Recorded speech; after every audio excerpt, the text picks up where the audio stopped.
Olá, meus irmãos, tudo bem com vocês? Meu nome é Vandes. Hoje eu vou estar começando uma série de mensagens de um discipulado. Os assuntos aqui que eu vou abordar serão assuntos simples e o tema de hoje é Conhecendo a Bíblia.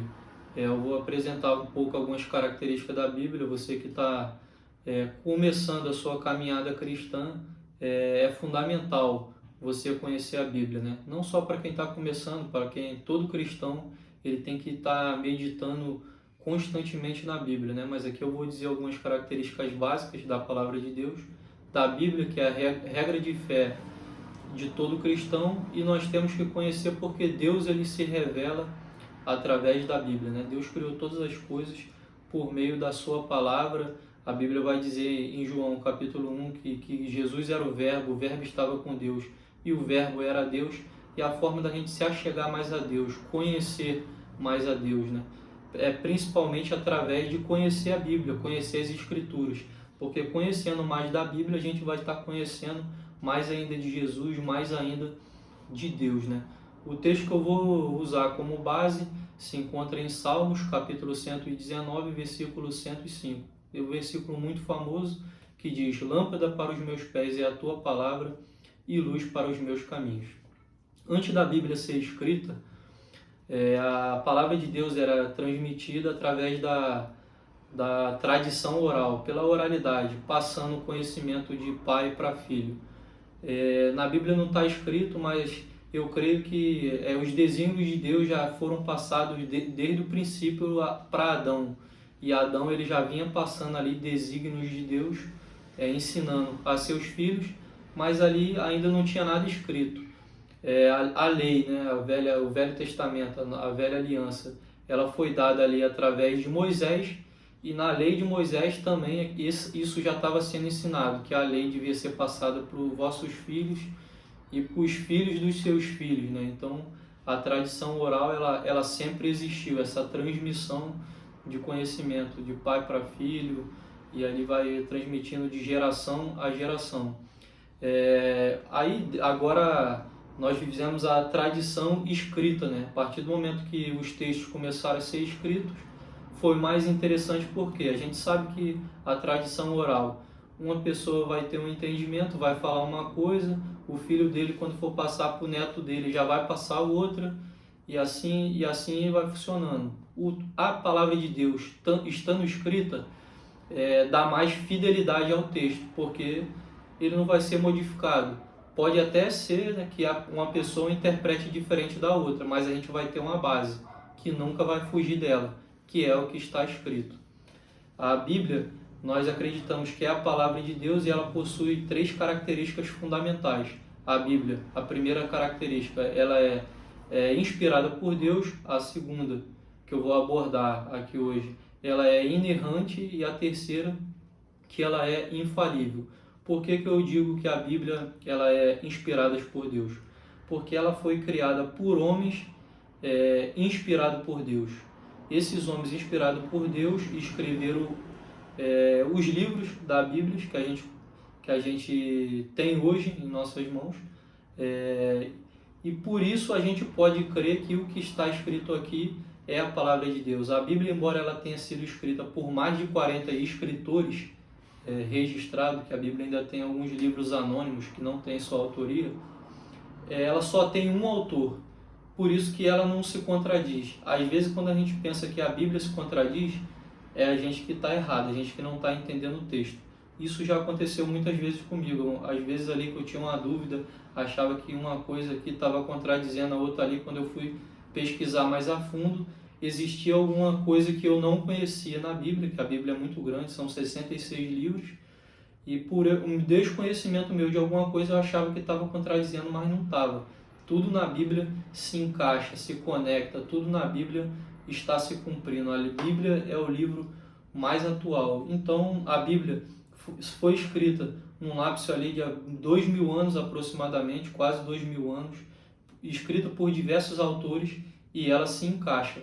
E o Novo Testamento, o próprio Jesus Cristo, que veio ali 1500 anos depois de Moisés, ele veio cumprindo tudo o que na lei estava escrito. a gente vê ali no primeiro livro do Novo Testamento, que é o livro de Mateus. Mateus ele apresenta Jesus Cristo para a igreja como Messias, e ele vai dizendo um relato do que Jesus ia fazendo e ia escrevendo, para que seja cumprido o que fora dito pelos profetas, para provar que a Bíblia é inspirada por Deus e ela é inerrante e infalível. E Jesus ele veio e cumpriu toda a lei, né? O Velho Testamento, a Velha Aliança, e ele estabeleceu uma nova aliança que é o Novo Testamento, né? O Velho Testamento ele é composto por 39 livros e o Novo Testamento é composto por 27 livros. E esses livros se encaixam. O Velho Testamento foi cumprido através de Jesus Cristo. Algumas coisas ainda serão cumpridas em fatos vindouros, né? A gente chama de escatologia, o estudo dos tempos futuros, os fins dos tempos ali, né? Algumas coisas ali que são profecias que foram dadas ali profetas, pelos todos os profetas maiores e menores, Ezequiel, Daniel, Isaías, Jeremias, Oséias, até o profeta Malaquias. Algumas coisas que são preditas para a segunda vinda de Jesus ainda faltam ser cumprida, mas o cerne ali do Velho Testamento a gente vê que Jesus cumpriu, e muitas coisas estão se cumprindo nos dias atuais, né? A gente vê essas guerras, rumores de guerras, fome, miséria, os princípios das dores vêm se cumprindo e as coisas vêm se alinhando, né? Para que o anticristo se manifeste e Jesus venha aí na sua segunda vinda, né? E a Bíblia ela é inerrante porque ela, sendo inspirada por Deus, né? Sendo escrita por escritores inspirada por Deus, ela não tem como errar. A Bíblia é livre de erros. Então, se a gente ler a Bíblia, a gente não vai encontrar um erro nela. Como eu disse, se os irmãos acharem alguma coisa que está se contradizendo, acham que alguma coisa está errada, pode pesquisar um pouco mais a fundo, examinar mais as escrituras, que vocês vão ver que não tem nada errado. E o fato dela ser infalível quer dizer que ela é impossível de errar. Ou seja, o que está dizendo aqui que vai se cumprir, vai acontecer, vai se cumprir. A Bíblia diz que vai passar os céus e a terra, mas as palavras dele não passarão.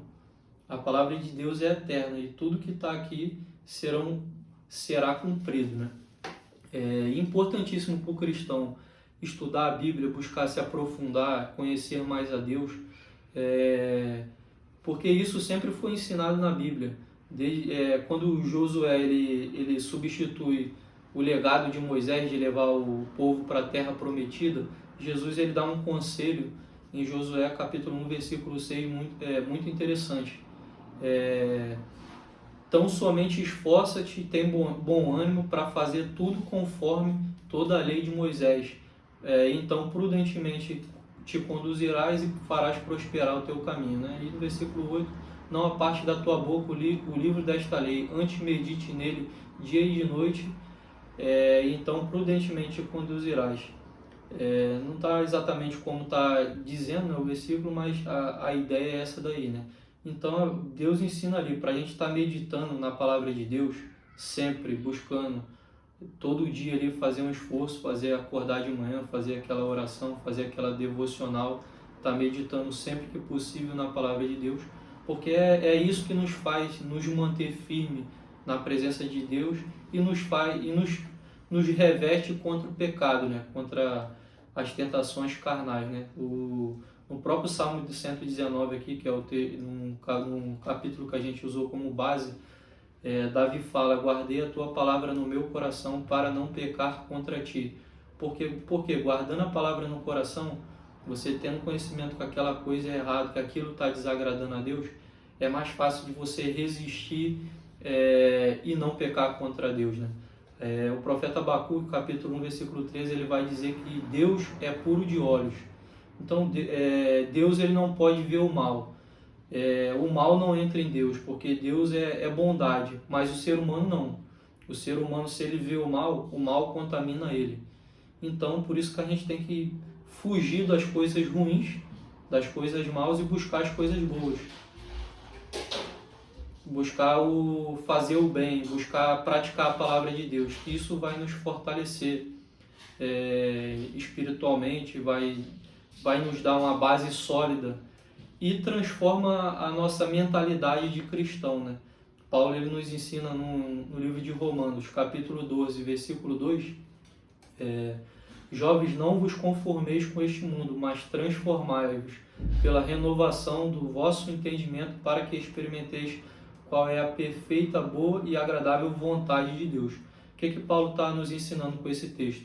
Ele está nos ensinando que essa mudança, tem que ter essa mudança de mentalidade para a gente experimentar a boa, perfeita e agradável vontade de Deus. Não nos conformar com as coisas desse mundo. A gente tem que nos transformar pela renovação do nosso entendimento. Então, quando a gente se converte, antes da gente conhecer a Cristo, a gente tem uma concepção do que é certo e errado. Depois que a gente tem um verdadeiro encontro com Cristo, a gente passa a criar intimidade com Deus, conhecer mais de Deus, a nossa concepção de certo e errado vai mudar. Como que ela vai mudar? Estudando a Bíblia, algumas coisas que eu achava que não tinha nada a ver, agora vai ter. Então, se eu me vestia de maneira indecente, agora eu não vou me vestir mais. Se eu falava palavras ali de baixo calão, palavras ali, tinha um costume de falar coisas indesejáveis para alguns amigos, eu vou ver que aquilo ali não agrada a Deus e eu vou deixar de falar. Às vezes o ímpio que não conhece a Deus, ele tem o costume de estar jurando, de estar pagando promessa. Aí a gente vai, através do conhecimento das Escrituras, ver que aquilo ali não é correto. Então a maneira da gente nos tornar uma nova criatura em Cristo é renovando o nosso entendimento. E quanto mais a gente for conhecendo da Bíblia, mais a gente vai conhecendo de Deus, mais a gente vai nos transformando ali uma nova criatura. Então, para você que nunca não tem um norte, nunca estudou a Bíblia, não sabe por onde começar, então eu te aconselho aí pesquisar na internet uma sequência de leitura, um plano anual de ler a Bíblia em um ano. Porque se você começar a querer ler de Gênesis e Apocalipse na ordem dos livros, possivelmente você vai parar no meio do caminho. Por quê? O livro de Gênesis é um livro extremamente interessante, que é o livro da origem, né? Gênesis, a origem. É um livro histórico que fala histórias ali da criação, vai falar ali de Adão, de Enoque, de José, de Moisés, vai ter uma série de coisas interessantes. Porém, quando você chegar já no segundo livro da Bíblia, que é o livro de Levítico, você já vai começar a dar preguiça e desânimo de ler, porque vão ter coisas ali que você não vai entender. O livro de Levíticos ali, Deus escolhe a tribo de Levi como a tribo sacerdotal para cuidar das coisas do templo dele, do tabernáculo dele, né, que ele manda ser construído ali no deserto. E o livro de Levíticos já são um emaranhado de leis para a tribo de Levi. Aí, se você não tem um conhecimento das Escrituras, você vai começar a ler aquilo ali, você vai achar chato, aí vai querer parar. Então, por isso que é bom você buscar ali aquele plano indicado de leitura anual. Provavelmente você vai começar pelos evangelhos, dos evangelhos ali mais simples, e aí vai te conduzindo, aí até que você vai chegar no nível de conhecimento, que você, quando chegar lá em Levítico, você vai gostar de ler, porque você vai estar entendendo o porquê de Deus ter escrevido aquelas coisas ali. Senão você vai pegar também algumas coisas ali da Torá, ali do Pentateuco, uma genealogia gigante, fulano, filho de ciclano, que é filho de ciclano, até chegar num personagem que está querendo dizer ali, e aí você vai acabar pulando um capítulo inteiro que está falando só sobre genealogia, porque você não consegue entender o propósito daquela genealogia ali que está escrita, né? Mais uma coisa interessante que eu gostaria de falar sobre a Bíblia é que ela possui várias versões. A que eu tenho, que eu normalmente uso é a ARC, né? É a Almeida Revista e Corrigida. Tem a ARA, que é a Almeida Revista e Atualizada. A que eu vejo aí que mais tem sido utilizada hoje é a NVI, que é a Nova Versão Internacional. Tem a LH, que é a linguagem de hoje. Tem muitas outras versões aí, né? O que muda dessas versões? É porque a tradução ela vem sendo atualizada e às vezes algumas palavras antigas ali de difícil compreensão, numa nova versão, ela é substituída por uma palavra que vai fazer mais fácil a geração de hoje conseguir entender o que está escrito. Eu particularmente preferia que não ficasse sendo feita essa atualização, mas várias traduções da Bíblia que vão sendo feitas, inevitavelmente vão ocorrendo essas mudanças de palavras, mas o que não pode acontecer é mudar a Bíblia, que nem alguns artistas aí sugerem, de vez em quando aí a gente escuta. Isso aí não pode acontecer. Trocar uma palavra por um sinônimo para facilitar um entendimento é uma coisa, agora querer mudar o que está escrito no texto, isso aí não pode de jeito nenhum. Então é isso que eu queria passar, né? Se você gostou do vídeo, comenta aí embaixo. Se você quiser dar uma opinião, uma sugestão, compartilhar algum conhecimento, pode comentar aí no vídeo também. Valeu?